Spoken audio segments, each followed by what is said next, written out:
안녕하십니까, 박성호입니다. 중국제 가짜 체온계입니다. 안이 텅텅 비어 있습니다.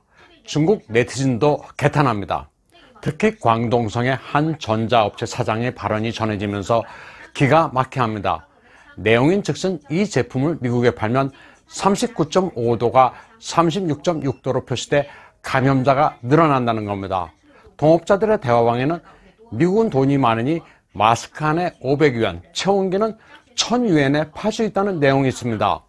이 같은 엉터리 의료용품 수출에 각국이 반발하고 있습니다.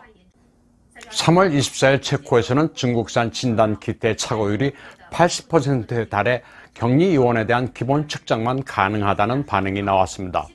3월 26일 스페인에서는 진단키트 착오율이 70%에 달한다고 보도됐습니다. 그러면서 당장 리콜해야 한다며 격분했습니다.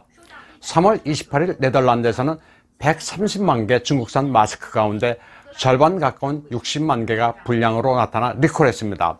3월 27일 터키에서도 중국산 진단키트의 정확도가 30에서 35%에 불과한 것으로 드러났습니다. 3월 28일 필리핀도 10만 개에 달하는 중국산 진단키트의 정확도가 40%에 불과하다고 밝혔습니다. 며칠 전 충칭시 장베이구 롱시전의 한 병원 뒤편에서 괴이한 현상이 일어났습니다. 막 꽃을 피운 나무에서 갑자기 정체를 알 수 없는 연기가 피어났습니다.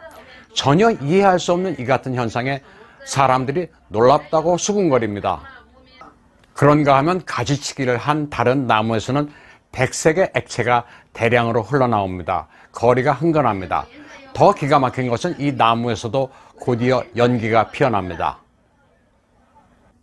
베이징 동삼환에서 갑자기 차량 정체가 빚어졌습니다. 이유는 이렇습니다.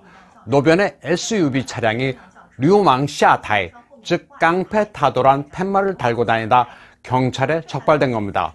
운전자는 경찰에게 깡패가 누군지 적시하지도 않았는데 왜 단속하느냐고 항의했고, 경찰은 당신이 누구를 욕하는지 안다면서 실랑이를 벌인 것으로 전해졌습니다. 중국 네티즌들은 경찰도 누가 깡패인지 알아챌 정도니 말 다했다. 역시 베이징 사람은 유머가 있다. 그 정도면 충분히 알렸다는 등의 반응을 보였습니다. 이런 가운데 목숨을 걸고 공산당 타도를 외치는 대학생도 나타났습니다. 산동대학의 짱원빈이란 학생입니다. 자신은 원래 공산당을 맹목적으로 추종해온 샤오펀홍이지만 생각을 바꿨다고 밝혔습니다. VPN 우회로 공산당의 사악함을 깨달았다면서 중공은 토지개혁, 문혁, 3년의 대기근, 산하 제한, 천안문 사태, 파룬궁 탄압, 티벳, 홍콩, 위구르인 탄압 등의 악행을 저질렀다고 했습니다. 이 청년은 홍콩과 타이완인이 용감하게 일어선 것을 보고 목소리를 내기로 했다고 말했습니다. 1년 전 같은 날 소방관 27명의 목숨을 앗아간 30일의 쓰촨성 량산저우 산불로 또다시 19명의 소방관이 희생됐습니다. 헬기까지 동원됐지만 불길이 워낙 거세 소방관이 불길에 포위됐기 때문입니다. 바로 오전에 1년 전 숨진 동료 소방관들의 일주기 행사를 치른 뒤 변을 당해 안타까움을 자아내고 있습니다. 산불은 여기서 가까운 시창 우주센터까지 위협하고 있는 것으로 전해지고 있습니다. 그러면 오랜만에 타이완으로 가보겠습니다. 얼마 전 타이완 화롄을 여행하던 영국인 여성과 그의 호주인 남자친구 때문에 타이완이 발칵 뒤집혔습니다. 타이완 당국의 자가 격리 명령을 받았지만 돈이 없어 검역소가 마련해준 숙소에서 며칠을 지냈습니다. 그런데 이 영국 여성이 거짓말을 본국에 있는 모친에게 하는 바람에 영국 BBC가 오보를 냈습니다. 한 시골 학교의 낡은 교직원 관세에 수용됐다면서 감옥 같은 열악한 환경이다. 음식도 형편없다. 방도 더럽다는 등의 거짓말을 했습니다. 그러나 사실은 타이완 당국이 최대한 배려해 호텔급은 아니지만 웬만한 게 다 갖춰진 숙소에서 지냈습니다. 세탁할 수도 없다고 했는데 사실은 세탁기가 구비되어 있었고 샤워 시설도 없다고 했는데 거짓말이었습니다. 제공된 식사도 괜찮았습니다. 수전창 행정원장은 영국 여성의 말은 사실이 아니라 BBC도 기사를 내렸다고 밝혔습니다. 이 영국인 여성은 검역을 받을 당시 돈이 한 푼도 없다며 대성통곡하는 바람에 타이완 당국이 커플을 위해 숙소를 마련해 준 것으로 드러났습니다.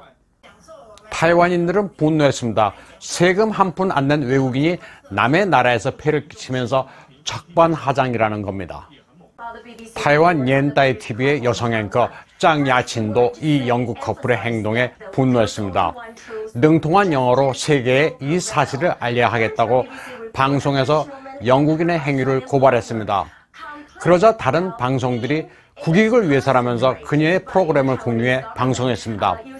짱 야친 앵커는 공영방송인 BBC가 어떻게 확인도 안 하고 이 영국인 여성의 불만을 그대로 방송했냐고 성토했습니다. 영어에 아주 능통한 짱 야친 앵커는 중국 공산당 정권에 대한 차이잉원 총통의 정책을 열렬히 지지하는 방송인입니다. 얼마 전 중국의 관영 매체들은 그녀에 대해 반통일주의자라고 실명까지 거론해가며 맹공격을 가했습니다. 하지만 짱 야친은 타이완의 자유민주주의를 위한 자신의 소신을 꺾지 않고 있습니다. 오늘 방송은 여기까지 하겠습니다.